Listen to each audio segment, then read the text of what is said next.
আজকে আমি আপনাদের মাত্র 2 মিনিটে ঠিক 2 মিনিটে কি করে গামলায় পদ্মের মিডিয়া তৈরি করবেন সেটাই দেখাবো। কত তাড়াতাড়ি বানাচ্ছে একবার দেখুন। এখানে আমি নিয়ে নিয়েছি ভার্মি কম্পোস্ট, ঠিক 2.5 থেকে 3 কেজি। আপনারা এই ভার্মি কম্পোস্টের পরিবর্তে পুরনো গোবর সারও নিতে পারেন, কিন্তু অবশ্যই দেখতে হবে যে গোবর সারটা ঝুরঝুরে পুরনো কিনা ঠিকঠাক চিনতে হবে। একদম মাটির মতন হয়ে যায় কিন্তু পুরনো গোবর সার, আর ঝুরঝুরে হয়। এই ভার্মি কম্পোস্ট আমি দিয়ে দিলাম 2.5 থেকে 3 ইঞ্চি এই গামলার মধ্যে। 2.5 থেকে 3 কেজি দিয়েছি, আর গামলার মধ্যে মাপটাও হয়েছে ঠিক 2.5 থেকে 3 ইঞ্চি। আর এর সঙ্গে চলে যাচ্ছে এই যে আমাদের ম্যাজিক পোশন, যেটা আমি বারে বারে আপনাদের দেখাই। এই যে ম্যাজিক পোশন চলে যাচ্ছে ঠিক 20 থেকে 25 গ্রাম, একদম এইটুকু।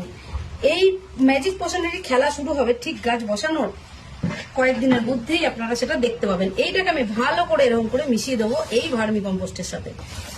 তারপর এটা একটা হয়ে গেল, নিচে একটা লেয়ার।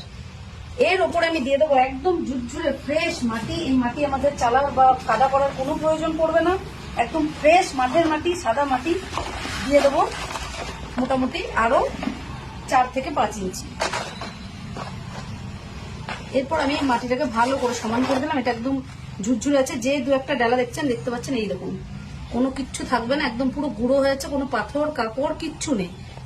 এই মাটি দিয়ে আমি একদম সমান করে দিলাম। এই হয়ে গেল পদ্মের মিডিয়া একেবারে রেডি।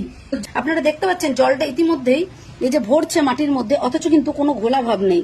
দেখুন একদম জলটা একদম পরিষ্কার, এখন থেকে কিন্তু জলটা পরিষ্কার। এই যে খড়ের টুকরো বা যে পার্টিকেলস গুলো রয়েছে মাঠের মাটি, যার কারণে থাকে, এগুলো হচ্ছে জলটা ওভারফ্লো হলে কিন্তু পুরো ক্লিয়ার হয়ে যাবে আর জলটা পুরো স্বচ্ছ হয়ে যাবে।